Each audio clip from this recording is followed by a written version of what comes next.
मेवाड़ रियासत के राजस्थान में विलय का रोचक इतिहास। मेवाड़ की रियासत का एक गौरवशाली इतिहास है। इसलिए जब रियासतों का एकीकरण किया जा रहा था, तब मेवाड़ के महाराणा भूपाल सिंह ने रियासती विभाग को स्पष्ट कह दिया गया था कि राजस्थान के एकीकरण की प्रक्रिया में मेवाड़ किसी अन्य रियासत के साथ नहीं मिलेगा। अगर आप चाहो तो अन्य रियासतों का विलय मेवाड़ में कर सकते हैं। अब रियासती विभाग भी मेवाड़ के साथ में जबरदस्ती नहीं कर सकता था, क्योंकि मेवाड़ रियासत भारत संघ में रहते हुए अपने आप को एक स्वतंत्र इकाई रखने के लिए रियासती विभाग की उस शर्त को पूरा करता था, जिसके तहत वह अपने आप को स्वतंत्र इकाई रख सकता था। उस वक्त मेवाड़ रियासत की आबादी करीब 19 लाख के आसपास थी और मेवाड़ रियासत की सालाना आय भी 1 करोड़ से ज्यादा थी। इसीलिए रियासती विभाग जबरदस्ती नहीं कर सकता था। जब महाराणा भूपाल सिंह ने इस प्रकार की बातें कहीं और 25 मार्च 1948 को राजस्थान के एकीकरण की प्रक्रिया के दूसरे चरण में जब 9 रियासतों और एक ठिकाने को मिला दिया, और महाराणा ने तो उससे कुछ दिनों पहले तक अपने आप को एक स्वतंत्र इकाई रखने पर ज्यादा जोर दिया, तो फिर माणिक्य लाल वर्मा, जो कि मेवाड़ प्रजामंडल की गतिविधियों के प्रमुख केंद्र थे, उनके द्वारा संविधान निर्मात्री सभा में यह कहा गया कि अकेले महाराणा और उनके प्रधानमंत्री सर राममूर्ति दोनों मेवाड़ की 20 लाख जनता के भाग्य का फैसला नहीं कर सकते। फिर आखिर मेवाड़ रियासत का राजस्थान में किस प्रकार से विलय हुआ और महाराणा भूपाल सिंह की ओर से वह क्या शर्तें रखी गई थीं, जिनको मानने के बाद महाराणा भूपाल सिंह ने भी राजस्थान के एकीकरण में मेवाड़ रियासत का विलय कर दिया था। आज हम इसी विषय पर विस्तार से बात करेंगे और आप देखना शुरू कर चुके हो जयवर्धन न्यूज।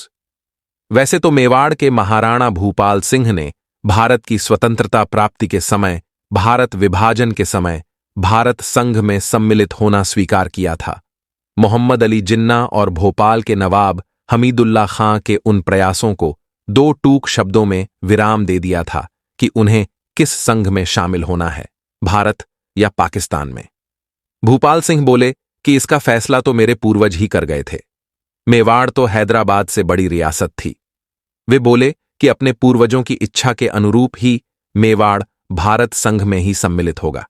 हालांकि भारत की स्वतंत्रता प्राप्ति से पहले, यानी 15 अगस्त 1947 से पहले ही इन्होंने भारत संघ के साथ सम्मिलित होना स्वीकार कर लिया था, लेकिन इनकी इच्छा यह थी कि यह अपने आप को भारत संघ में रहते हुए एक स्वतंत्र इकाई के रूप में रखें, अर्थात भारत संघ में विलय हो, लेकिन ज्यादा से ज्यादा अपनी मांगें व शर्तें मनवा लें और स्वतंत्र इकाई के रूप में रखें। रियासती विभाग के अध्यक्ष सरदार वल्लभ भाई पटेल और सचिव वीपी मेनन थे, जिसका गठन 5 जुलाई 1947 हुआ था। इस रियासती विभाग द्वारा रियासतों के एकीकरण में आ रही समस्याओं को दूर करने का काम करता था। चूंकि रियासती विभाग की शर्त के अनुसार 10 लाख से ज्यादा आबादी व 1 करोड़ से ज्यादा सालाना आय वाली रियासत स्वतंत्र इकाई के रूप में रख सकते हैं, और यह शर्त मेवाड़ रियासत पूरी करता था। इसीलिए जब मेवाड़ के आसपास की 9 रियासतें और एक ठिकाने को विलय कर लिया। विलय के बाद 25 मार्च 1948 को राजस्थान संघ का गठन किया। इनमें 3 रियासत थी हाड़ौती की, जहां पर हाड़ा चौहानों का शासन था। इसीलिए यह क्षेत्र हाड़ौती कहलाता था, जिसमें बूंदी, कोटा और झालावाड़।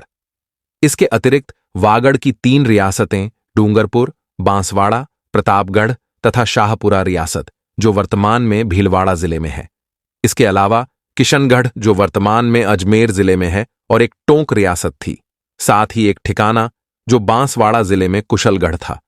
जब इनको मिलाकर 25 मार्च 1948 को राजस्थान संघ बनाया गया, तो मेवाड़ रियासत इनके बीच में आ रहा था, और सरदार वल्लभ भाई पटेल और उनके सचिव वीपी मेनन के द्वारा यह कहा गया कि आपको भी इस संघ में शामिल हो जाना चाहिए। इस पर भूपाल सिंह ने कहा गया कि मेवाड़ रियासत का एक गौरवशाली इतिहास रहा है, इसीलिए मेवाड़ रियासत में अन्य रियासतों को मिला दिया जाए। इस तरह 25 मार्च 1948 से पहले तक महाराणा भूपाल सिंह चाहते थे कि मेवाड़ भारत संघ में शामिल होकर भी स्वतंत्र इकाई के रूप में रहे, लेकिन उस वक्त जनता का दबाव भी था और मेवाड़ प्रजामंडल के नेता माणिक्य लाल वर्मा ने संविधान निर्मात्री सभा में यह कहा कि मेवाड़ की 20 लाख जनता का फैसला अकेले महाराणा और उनके प्रधानमंत्री सर राममूर्ति नहीं ले सकते। माणिक्यलाल वर्मा के आह्वान पर महाराणा के खिलाफ जनता सड़कों पर उतर गई। जब महाराणा को लगा कि अब सम्मिलित होना ही ठीक है, क्योंकि बहुत भारी जन दबाव उन पर आ रहा है और जनप्रतिनिधियों का भी लगातार दबाव था, इसीलिए महाराणा भूपाल सिंह 23 मार्च 1948 राजस्थान संघ में शामिल होने के लिए मान गए। लेकिन फिर एक बात रखी कि 25 मार्च 1948 की तारीख को आगे बढ़ाया जाए, क्योंकि उनके प्रधानमंत्री सर राममूर्ति की रियासती विभाग से शर्तों को लेकर वार्ता चल रही है, जिसमें पहली शर्त थी कि वंशानुगत राज्य प्रमुख बने, संघ की राजधानी मेवाड़ रहे, शासक को सालाना पेंशन के तौर पर 10 लाख तय किए, मगर महाराणा भूपाल सिंह 20 लाख रुपए सालाना मांग रहे थे। बाद में रियासती विभाग से वार्तालाप के बाद तीनों ही शर्तों में कुछ बदलाव करते हुए यह तय किया गया कि पहली शर्त में राज प्रमुख वंशानुगत नहीं सकता, मगर आप आजीवन राज प्रमुख रहेंगे और आपके वंशज उत्तराधिकारी को राज्य प्रमुख नहीं बनाया जाएगा। फिर मेवाड़ को राजधानी रखने पर सहमति बन गई और 20 लाख रुपए सालाना पेंशन की मांग पूरी करना कानूनन मुश्किल हो रहा था।